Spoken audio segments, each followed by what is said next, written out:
Welcome to Behind the Line, where we pull back the curtain on the challenges facing first responders and frontline workers. The work you do is unique, and so are the stresses that go with it.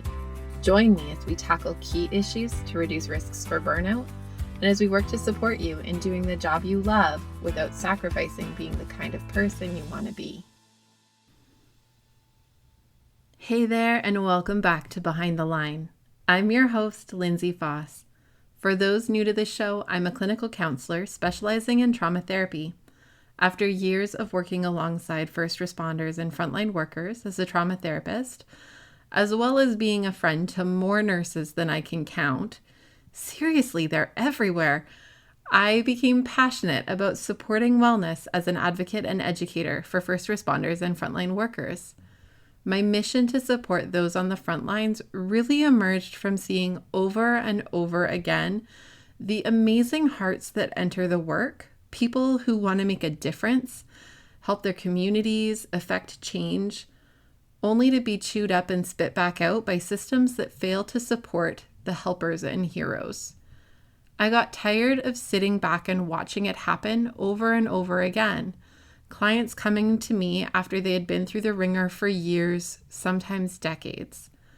I wanted to see better tools for prevention and early intervention, and this was the best platform I could think of to meet you and connect with you. Behind the Line is a place for us to talk about the real life behind the scenes challenges facing you on the front lines. I created this podcast with the hope of bringing easy access to skills for wellness, allowing you to find greater sustainability both on the job and off. Now, let me start off today's episode by saying that if you haven't listened to last week's episode yet, you might want to start there, because today's episode piggybacks off of last time where we talked about mindfulness from a scientific lens. I made the case for why mindfulness is a valuable thing to incorporate into your routine, as it supports strengthening the parts of your brain that act as a counterbalance to your overworked stress center. For those of you who are potentially newer to the work and not yet into the bordering on or deep into burnout space yet, this is the best possible time to flex your mindful muscles, as these tools can be significant allies in preventing or reducing risks for burnout later on. For those of you already a little ways down the rabbit hole, don't worry, all is not lost. These skills are where most therapists and support professionals would encourage you to start, because with time and consistency, they can help you to gradually dig back out. It might take more patience and some effort, as you will be working against an established system of brain connections, but it is vitally important that you start working these muscles in an effort to help them catch up to your heavy lifting stress center. Last week's episode focused on why we should care about mindfulness and work to dispel some of the myths or misperceptions that I often come across in my work when I bring up mindfulness. I'm hoping that by now you're convinced and on board to start incorporating some mindfulness skills into a regular daily and weekly routine. My goal for you is that you would find a collection of tools that would feel like they fit for you, both in terms of feeling comfortable, as well as in terms of practically fitting into your schedule. As I've mentioned, these skills are most meaningful when used consistently. So making sure they fit into your life is going to be imperative to actually making use of the benefits mindfulness offers. Before we jump into some of my favorite mindfulness skills and a breakdown of how to actually do them, I want to also give a quick reminder that mindfulness refers to a group of skills or practices that support our brain and body in being connected to the present moment in space and time. So, as we talk about specific skills and strategies, keep this underlying goal in mind. We're trying to be present in this moment in time and space. All right, are we ready to build our mindfulness arsenal? My clients usually hate when I suggest starting with breathing, but it's honestly the foundation, so we're going to start there whether you like it or not. I think the resistance to breathing is believing this is something we naturally do and that focusing on it is a waste of time. Or maybe that it seems too quintessentially therapist-y or something. Meanwhile, most of us are breathing wrong, even though we've been doing it for oh so very long. What I mean by wrong is that we tend to develop breathing that is shallow and paced more quickly, which actually gives feedback to your brain that you should be on edge and ready to fight, flee, freeze, or fawn. These are words we'll touch on more another time, but they're all connected to your stress response and survival system. Think about your brain and body as a loop. When your brain perceives stress, it changes your breathing to help you fight or run or whatever the right response may be. But likewise, when your breathing seems shallow, your brain perceives that as information and thinks, oh man, something must be going down. And it revs up in preparation for some unknown assailant or offense. This feedback loop contributes to why it's so hard to settle. We're always in go mode until we're so tired that we numb. Focusing on our breath is an easy starting place to try to break up that feedback loop.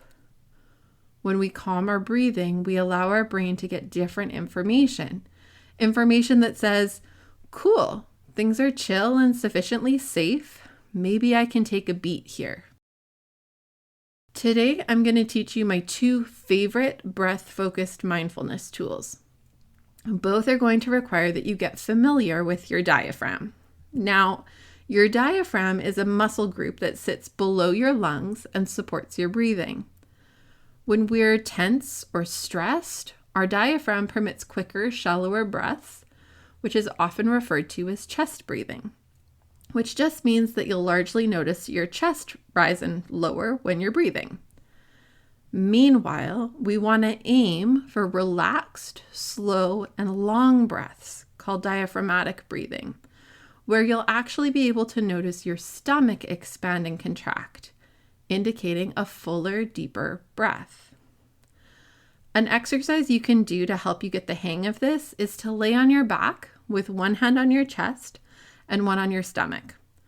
Try changing how you breathe and notice which hand rises and falls. We're aiming for breaths that move the hand on your stomach more. I often prompt my clients to engage their diaphragmatic breathing by reminding them long and slow, long and slow. Okay, so for the first exercise, I'm going to teach you something that's called square breathing. Imagine a square as you do this. Each line of the square counts for 4 seconds or beats.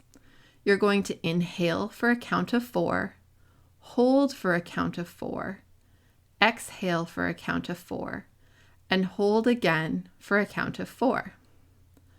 All right, I'm not going to model it because that seems silly to do on a podcast where you can't really hear or see me, but I'm going to count it out for you. So right now, let's try it. Okay, so we're going to inhale for 1, 2, 3, 4. Hold 1, 2, 3, 4. Exhale 1, 2, 3, 4. And hold 1, 2, 3, 4. Okay, you did it. You can do this a few cycles through. Then resume comfortable, normal-paced breathing for a moment. And then, if you feel up to it, try to do a few cycles again. The intention is not that you breathe like this all the time. For those of you panicking about this when you got to the hold and you were like, oh man, I really need to take a breath here, this is not the point to do this all of the time. The intention is to be focused on a present moment activity, your breathing, that is connected to giving your body more oxygen and relaxing muscle tension in an effort to offer feedback to your brain and strengthen the parts of your brain that help to support and counterbalance your stress center. This exercise is simple, and it can be done within a minute or 2. You can literally do it anywhere, So no excuses. I've literally coached people to do these in court or in other like really high stress situations because it's not something that's super obvious and you can do without people really noticing. My next favorite breath exercise I learned from a professor. I call it breath mantra. A mantra is a word or phrase you repeat to yourself, like a focal point. They're often used in meditation, and I find them helpful in other moments in my daily life. I actually use these a lot. A breath mantra goes along with your diaphragmatic breathing and might be something like breathe in relaxation and breathe out tension. Or inhale calm and exhale stress. I personally like breathe in relaxation and breathe out tension. I find my mind will imagine that my in-breath is moving through all my tense muscle areas and smoothing them out, and that my out-breath expels all of that toxic tension out of my system. Again, this is something that you're doing in your mind, making it fairly accessible in most spaces and times, and it only takes a minute or two.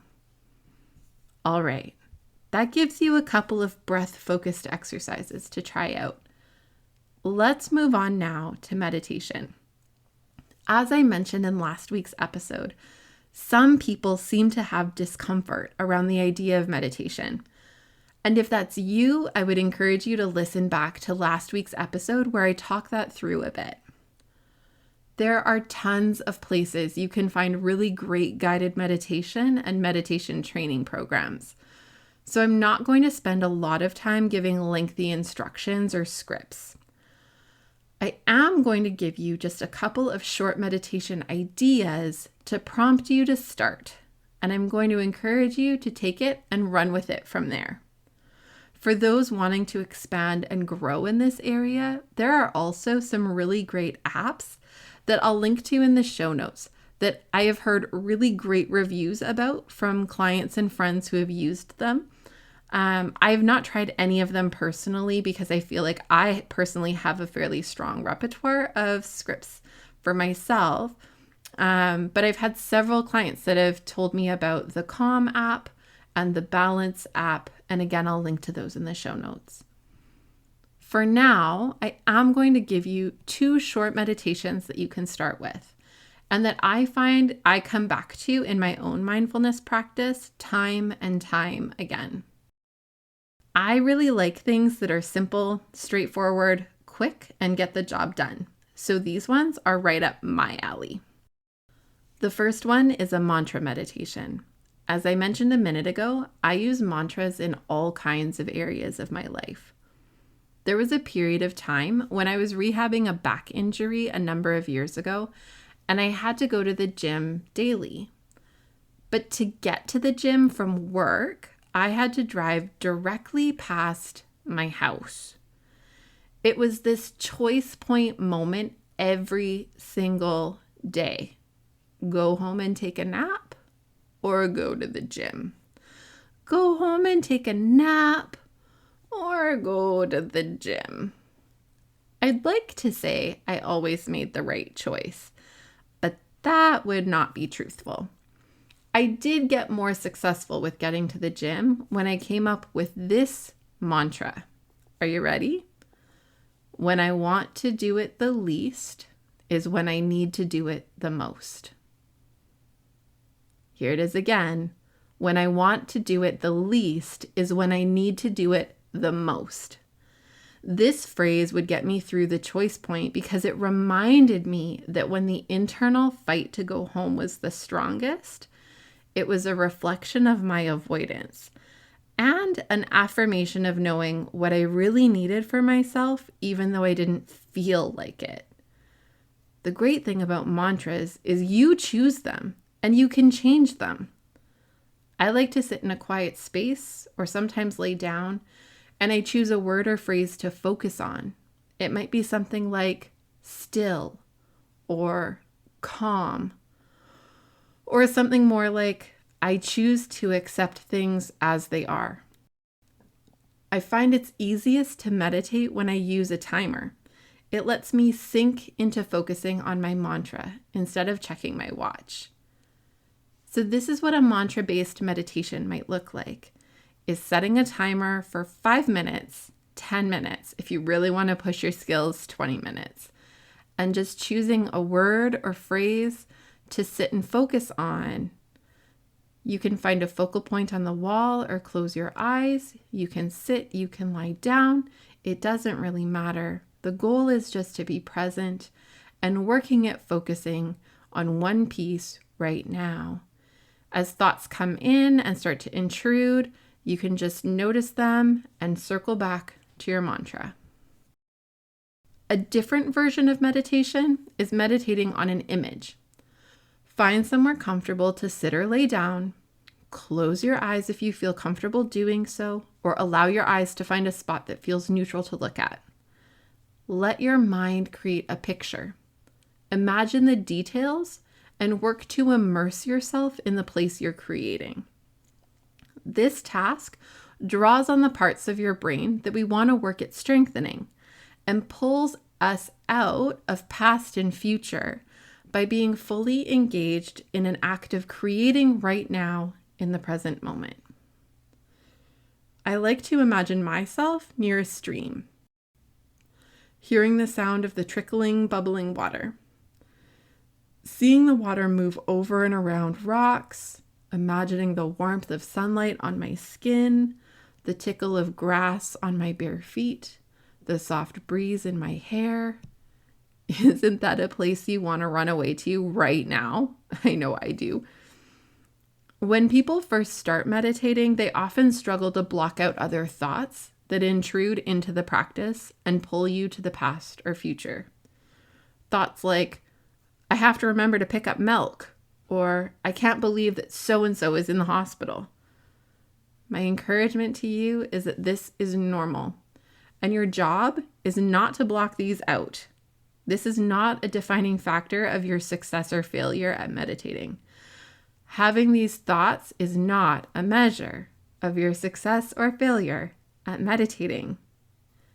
In my stream example, when a thought creeps in that moves me out of connection to that scene, I try to notice that it's happening, and then I imagine the thought as a leaf falling onto the stream and being carried gently away from me.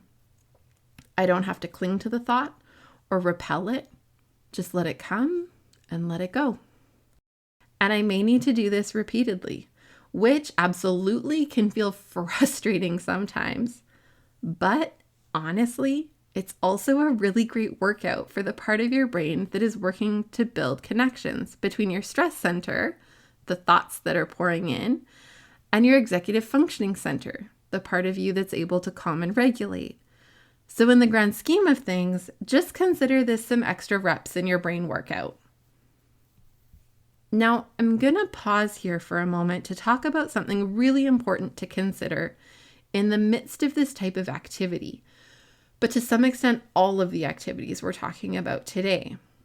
For those of you who have significant trauma histories, including childhood developmental trauma in particular, your nervous system and stress center will likely struggle differently with these kinds of activities than the average, this feels uncomfortable kind of feeling. For those who have felt deeply unsafe, often and consistently throughout their lives, finding stillness or creating safe imaginal spaces for calm will likely feel like the opposite. In these cases, your practice will need to build in additional safety features to help contain and protect you as you work to strengthen the executive functioning part of your brain. Working with the guided imagery example of the stream I was just sharing, you might need to include a protective sphere that keeps anything perceived as unsafe out. Or you may need to focus on some senses but not others if they feel triggering to you. If you have a history of trauma, I would encourage you to try these activities a bit like dipping your toe in the water to test the temperature. Don't dive right in. allow yourself to experiment and notice what feels okay and what doesn't, and refine from there. You'll notice things that are not okay by either experiencing some emotional intensity or a need to numb or dissociate. We want to stretch ourselves and work our skills to strengthen the executive functioning parts of our brains, but we need to do this conscientiously. If we engage this in ways that activate our trauma or self-protective responses, we're actually doing the opposite of what we're aiming for and further encouraging our stress center to show up, which is counterproductive. So just move into this with some awareness of how your history might influence things, and be considerate of working with your brain rather than fighting with it. You can also Google trauma-informed meditations and search for some more detailed scripts or prompts designed to support more complex trauma. Okay, on to mindful movement activities. As I mentioned in last week's episode, activities like yoga and Tai Chi can be great to incorporate into your routine, as the foundations of these practices are grounded in mindfulness, and good programs that walk you through these movement practices will prompt and encourage you to connect with your body in the moment, noticing how poses and movements feel, where to notice tension or release, and when and how to use your breath.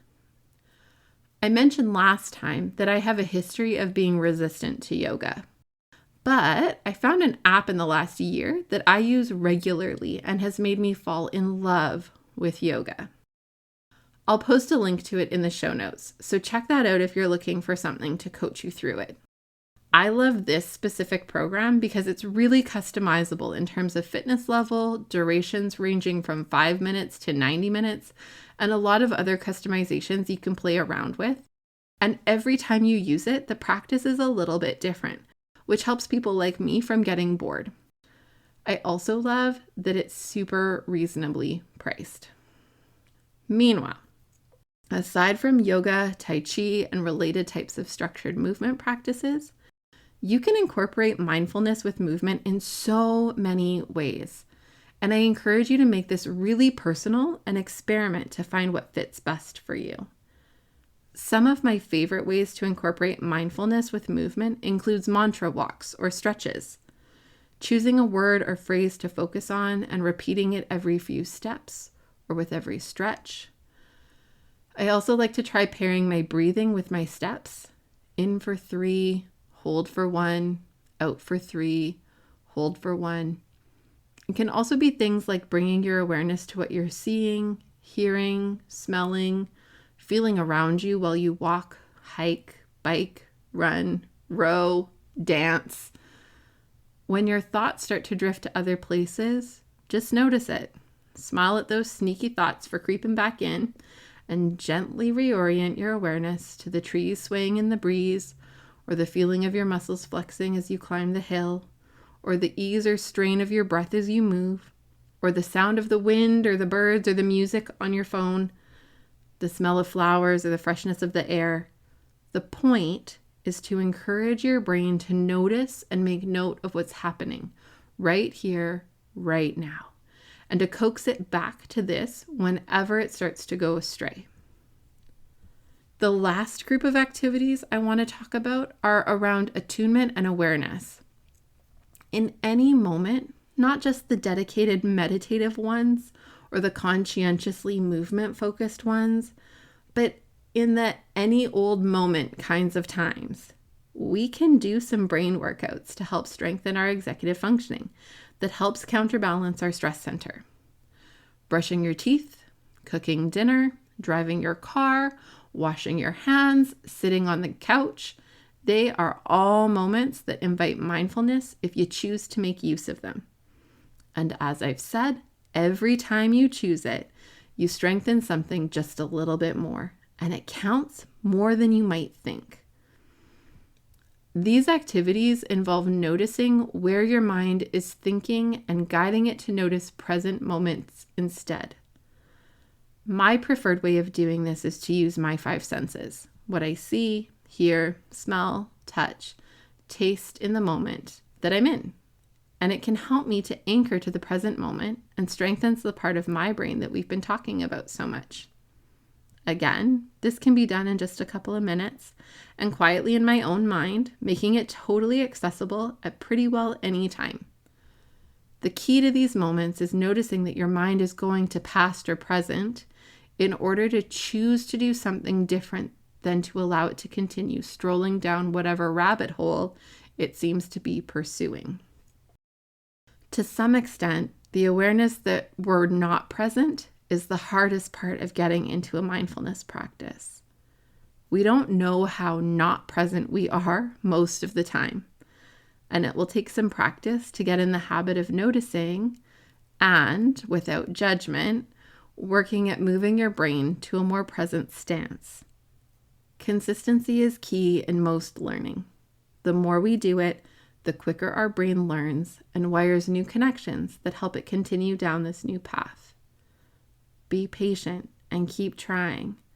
If mindfulness is a brand new concept to you, it might take some prompting to help you build it into your routine. Make use of timers and reminders on your phone. Smartwatches can be helpful for this too. Many of them have settings that allow you to get alerted when your breathing becomes too fast or irregular, or your heart rate is over a certain level, which is an indicator of tension and stress. Setting these to cue you toward whatever practices you decide to implement can be really helpful until they become second nature. My hope is that you'll give it a chance, like an actual solid effort. Trying this a couple of times and deciding to blow it off as not making a difference is a mistake. Much like most things in life, you have to put something in if you want to get something out. This is not a quick fix or a magic pill. It's part of a bigger picture and a facet of a comprehensive strategic action plan for wellness. My hope is also that you'll implement these pieces with sustainability in mind. Human nature tends to want to jump into things and then gets quickly overwhelmed and drops it all like a hot potato. That's pretty much the story for New Year's resolutions, isn't it? Don't try to do all the things right off the hop. It's not sustainable. Choose 1 or 2 things from today's episode to implement a couple of times during your week. Get good at that. Make it a stable part of your routine, and then build on that success. We do way better over time when we focus on small steps in a direction rather than leaps and bounds. I'm going to wrap up today by saying I would love to hear from you. I would love for you to share how these activities go for you, successes, stumblings, learnings, what you loved, what you hated, all of it.